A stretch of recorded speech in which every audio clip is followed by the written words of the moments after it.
Hello and welcome back to Geopolitics Worldwide. Vienna, the capital of Austria, is centrally located in Europe and is known for its remarkable beauty, safety, and rich history in the arts, which attracts countless visitors. However, beneath this charming facade lies a much darker narrative.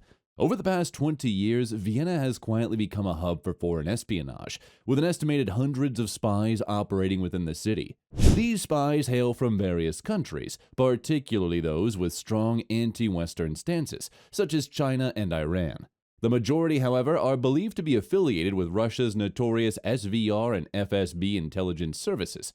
Currently, Moscow has around 180 accredited diplomats in Vienna, with approximately 60 suspected of using their positions as cover for intelligence activities. You might wonder, if this is known, why isn't more being done to counter it? The answer lies in Austria's history of neutrality, which has led to ambiguous laws regarding espionage and counter-espionage.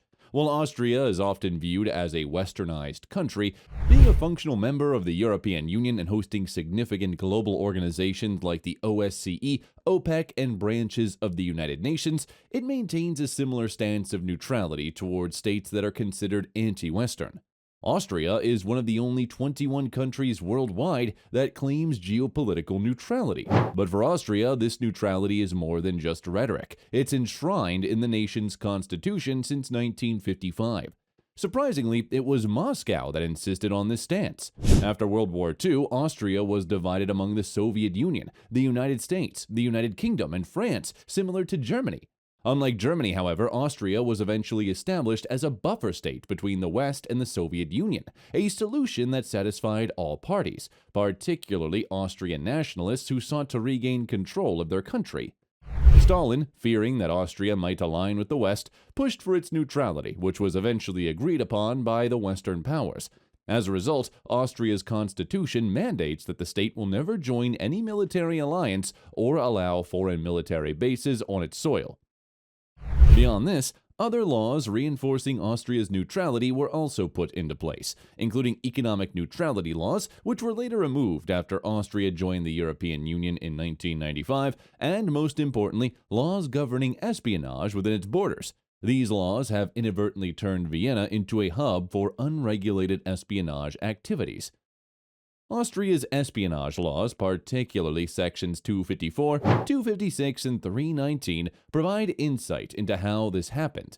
Section 254 makes it illegal to leak Austrian state secrets to foreign powers, while sections 256 and 319 prohibit the establishment of any military or secret intelligence service within Austria, unless such activities harm the Republic of Austria. This crucial clause means that Austria does not outlaw all foreign espionage on its territory. Instead, it permits foreign intelligence services to operate within its borders, as long as Austria itself is not the target. This interpretation of neutrality has allowed Vienna to become a center for various international intelligence activities. The CIA, MI6, Mossad, MSS, if you name a major intelligence agency, it's likely operating in Vienna. This makes the city a true embodiment of neutrality, as it offers an open playing field for all, a fact that espionage services with various geopolitical ambitions have taken full advantage of. Countries seeking to challenge the global dominance of the West and the US have stationed intelligence operatives in Vienna, while the US itself has used the city as a base for several NSA espionage stations. Essentially, Vienna has become a major hub for espionage activity. However, Russia has leveraged Vienna's espionage opportunities more than any other country. But why are Russian intelligence assets so much more prevalent in this espionage hotspot? And what implications, if any, does this have for Austria as a nation? The first question can be answered by considering two key factors. Firstly, it's natural for Russia to exploit any legal loopholes in espionage that allows for increased Russian influence throughout Europe. The end of the Cold War, Russia's influence in Europe had significantly waned, with its former satellite states largely integrating into Western institutions. Initially, this shift didn't cause major concern in Moscow, but under Vladimir Putin's leadership, it's become seen as a significant threat. The expansion of NATO, which now dominates much of Europe, has further eroded Russia's influence on the continent, a situation that deeply concerns Moscow. The expansion of NATO has not only reduced Russia's sphere of influence, but also severely limited its espionage capabilities within Europe, making it increasingly challenging for Moscow to re-establish a Kremlin-centered sphere of influence. Despite these challenges, Russia remains determined to disrupt Western dominance across the continent. Agents from Russia's SVR, or Foreign Intelligence Service, and FSB, Federal Security Service, continue to operate throughout Europe, often under the guise of diplomacy. These agents are tasked with expanding Russia's espionage network across the continent, with their objectives varying depending on the country, but generally falling into one of three categories. Category 1. Focus on preserving Russian interests in countries that the Kremlin views as historically Russian territories. This espionage network could potentially aid in expanding Russia's control or protecting Russian minorities in post-Soviet states. Examples of countries in this category include Ukraine, Moldova, Georgia, and the Baltic states. Category 2 involves maintaining or strengthening ties between Russia and European countries that are currently aligned with or could potentially be persuaded to align with Moscow geopolitically. These countries are not seen as historical Russian territories or former USSR members, but are considered current or potential allies. Examples include Serbia, Hungary, Slovakia, and Bulgaria. Category 3 encompasses all other areas of Europe that the Kremlin views as pro-Western or Westernized, primarily in Western Europe and Scandinavia. In these regions, the objectives of Russia's espionage network differs differently from those in categories 1 and 2, focusing less on maintaining influence or forging alliances and more on strategic goals that benefit the Russian state. Category 3 of Russia's espionage strategy is focused solely on disruption, specifically the disruption of Western ideologies. This focus has enabled Russia to maintain a robust intelligence-gathering network in Western Europe, particularly since the onset of its invasion of Ukraine. Despite the European Union's widespread expulsion of Russian diplomats, around 15 per EU member state on average, Russia has managed to navigate these setbacks. Austria has followed suit, though reluctantly, expelling only 4 diplomats 11 months after the invasion. Russia's espionage hub in Vienna has not only allowed it to preserve much of its pre-existing network in Western Europe, but also provided opportunities to expand it. This includes engaging potential sleeper agents. For those unfamiliar, a sleeper agent is someone positioned in a target location who first integrates into the community before carrying out espionage activities.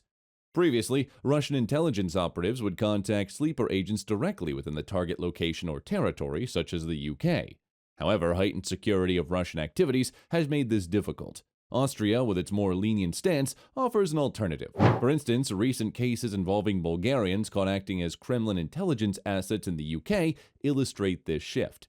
Instead of making contact in the target country, Russian operatives now often use Vienna as a neutral ground to recruit and engage these agents before deploying them elsewhere. Now, instead of making contact with potential sleeper agents directly in target countries with strict espionage laws, Russia connects with them online and invites them to Austria for face-to-face meetings. This approach avoids the risks associated with operating in territories with stringent espionage regulations. In Vienna, Russian intelligence officers can meet potential agents openly without violating any laws. So where does this leave Austria as a state? The answer is in a complicated and polarized situation.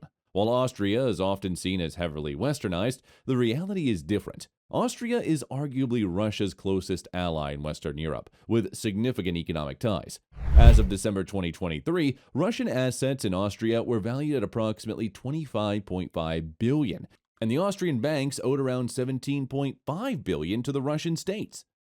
Politically, Austria has connections with Russia, particularly through its third-largest political party, the Freedom Party, a right-wing populist group that has long maintained close relations with the Kremlin.